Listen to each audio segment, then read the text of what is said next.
If you were fighting in a knockout life or death tournament for the title of World's Worst Assassin, what would you do? Hopefully, you'd try harder than these fools. This group of would-be hitmen are tragically thwarted by the lack of character development, which leaves us with a could-have-been-decent ripoff of You're Next meets Ready or Not. John Wick, Anton Chigurh, The Bride, whatever flavor of contract killer you vibe with, none of them would be caught dead around this cluster of chuckle f***s. They are so impressively terrible as assassins that I legit think I could do a better job. Let's outwit these idiots together. I'm going to break down the mistakes made, what you should do, and how to beat the awful assassins in Till Death Do Us Part. As a little disclaimer, the characters in this movie are so generic, they literally don't warrant real names on IMDb. Some of them get cutesy little nicknames like T-Bone and Big Sexy, but I'm using the actors' actual names as their character names to keep this coherent. To start, we meet Natalia and Sir Darius, a couple about to get married. Their guests have arrived. The caterers are standing in the wings.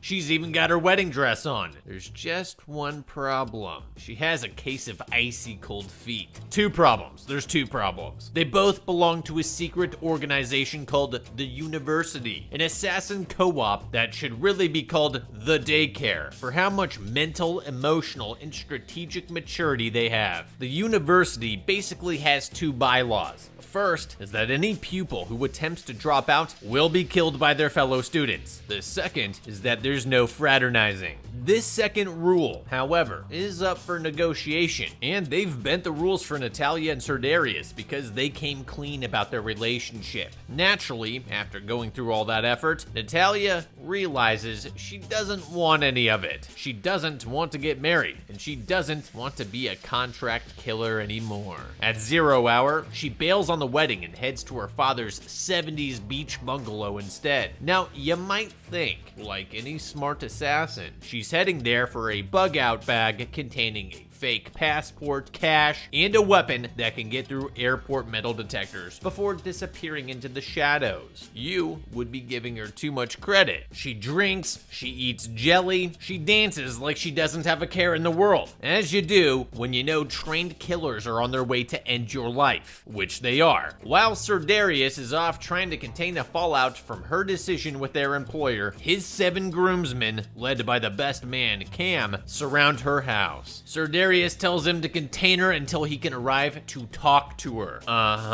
It's no great loss. She wasn't even smart enough to hustle. A shot to the dome from outside and you're golden. I'm joking, but only about the shot to the dome. If you've been jonesing to add to your latest movie memorabilia collection, look no farther, nerds. FanHome is partnering with me again to bring you the most powerful object in the universe, a build-up model of the Infinity Gauntlet from the Marvel Universe. Join FanHome's monthly subscription and build your very own full-scale, officially licensed replica of Thanos' most powerful weapon. This beast is almost 29 inches tall, with LED light effects built into the Infinity Stone to help them shine, and parts of the hand painted to achieve a unique, high-quality chrome finish. While you're at it, you'll also receive an exclusive magazine containing a slew of secrets about the Infinity Saga, as well as a mug, cap, and posters from the Marvel Cinematic Universe. And if you become a premium subscriber, they'll send you a premium LED light-up base to showcase your Infinity Gauntlet once you've assembled it. Round out your Marvel collection today by using my link in the description and my promo code NERDGauntlet today, or head to fanhome.com to check out one of their other awesome collectibles. Thanks again to FanHome for sponsoring this video. If you need to stage it to look like an accident, fine, but how about we crack out some lock-picking skills, overwhelm her, and be done with this? The problem is these orange cat groomsmen are all sharing the same brain cell, and it happens to be the brain cell of a roided out former wrestler with dementia.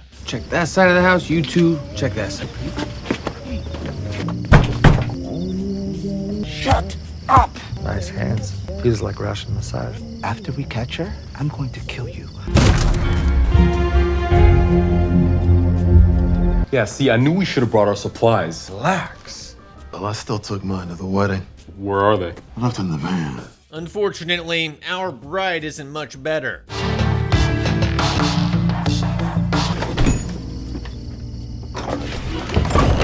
mean, these people have way too much hubris, which is probably par for the course with death merchants, but it's not exactly entertaining to watch supposed experts flail this much. Once the groomsmen break in the door, Natalia slips across the roof and sneaks into the basement, where she grabs boat and motorcycle keys before easily slipping out the unguarded back door, running across the completely unguarded driveway to an unguarded motorcycle, and gets on. She almost makes it to the property line, and then gets kicked in the face by a groomsman named Alan, who happened to be in the right place at the right time.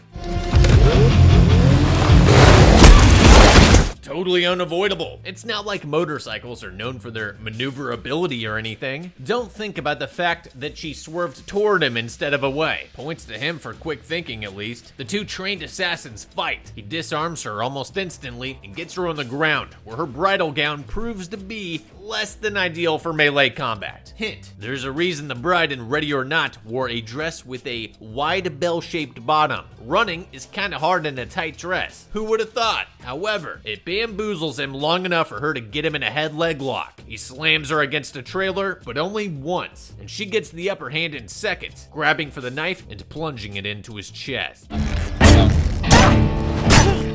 Solid stuff. Except she leaves the knife behind. You know, the only thing that's kept her alive this far? She's spotted by Sam while trying to grab the motorcycle, which drives her back into the basement where she hears meowing coming from an old refrigerator and gets ambushed by Neb and Pancho. Neb knocks her down. Pancho punches her. But this is her house. She knows where all the tools are.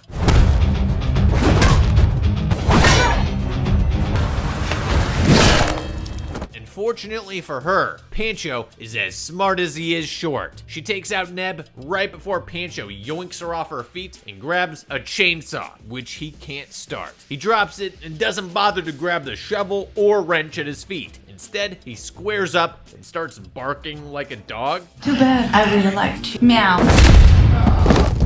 Then she doesn't kill him.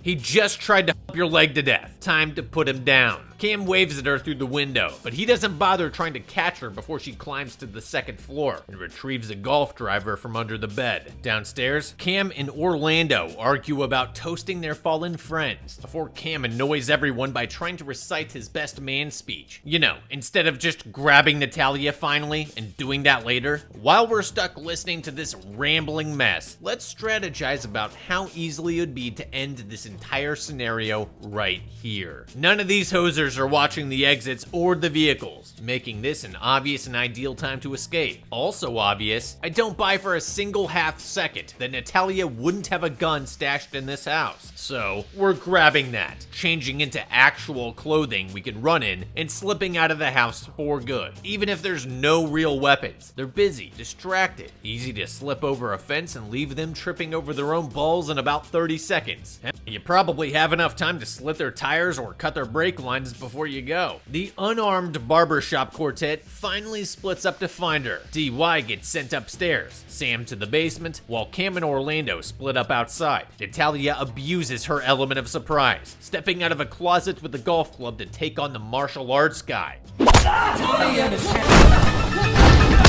Do any of the others hear this beatdown? Of course not. Cam's dancing music is too loud. At least we get the best fight of the movie out of it.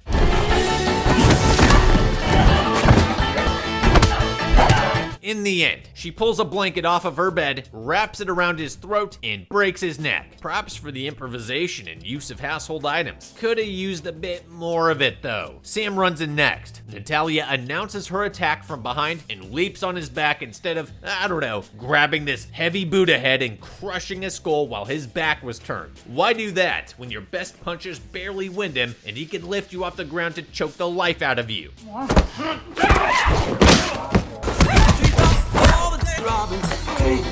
She tosses some books at him until he pulls a knife from downstairs, which she ducks and finally takes from him, dropping into a split to administer a fate worse than death.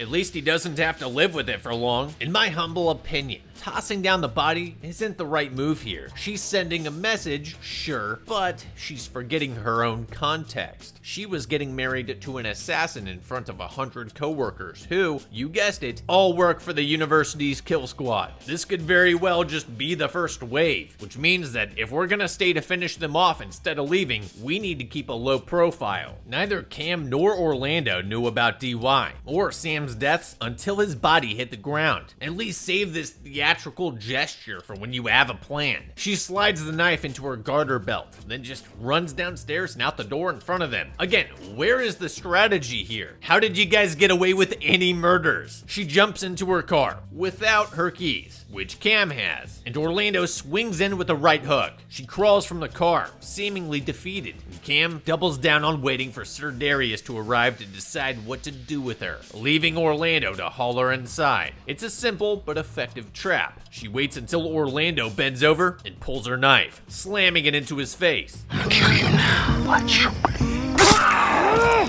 You thought I was running? I wanted you here.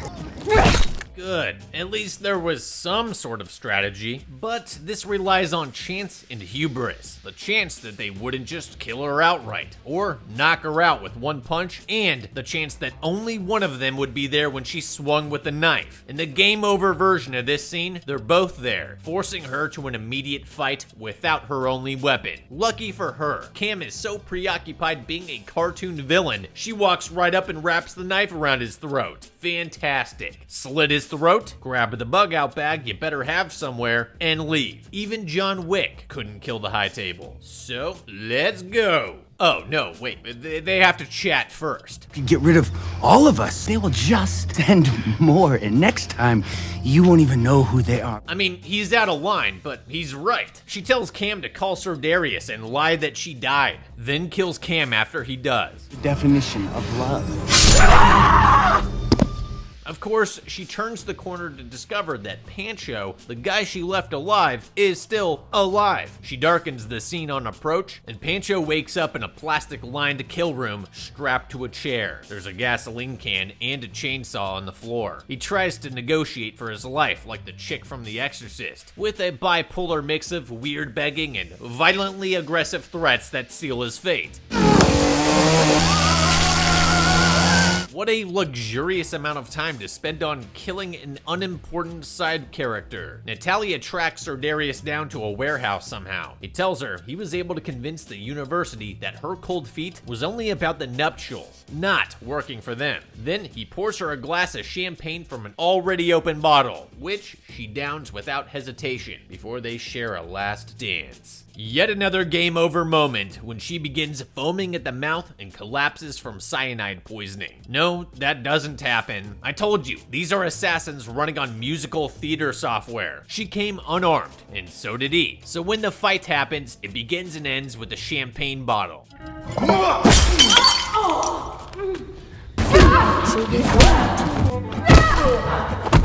I guess we just skipped to till death do us, honey.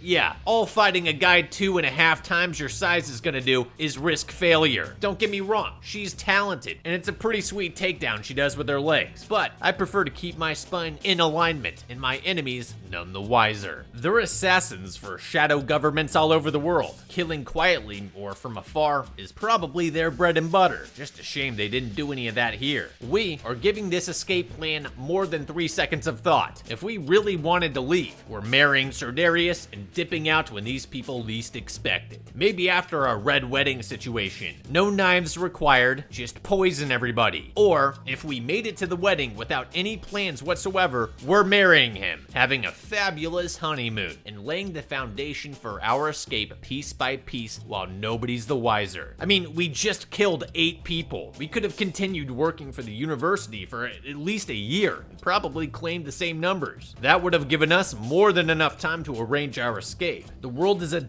big place. Head to the airport and buy 20 tickets to destinations around the world. Check in at the gate for a couple flights, then dip out on the one you're actually interested in while wearing a disguise that hides the general profile that they'd be looking for when they watch airport security footage. Have cash on hand and new identity paperwork already done. Go somewhere remote that's still escapable and accept that they'll come when they come and live a great life until then. Better yet, fake your death on your next assignment. Get into a fight. Leave enough of the sort of evidence the university will look for when they try to find out what happened to you, and then disappear. Let them think your latest target ended you first, then carry out the rest of the plan. We could have escaped all 7 of Sir Darius's men without killing any of them, and we could have killed them all in easier ways. But ideally, and with a little forward thinking, we could have destroyed them without any struggle whatsoever, or removed ourselves from the equation altogether. For those reasons, I think Till Death Do Us Part was beaten. My advice? Kill your enemies the easy way.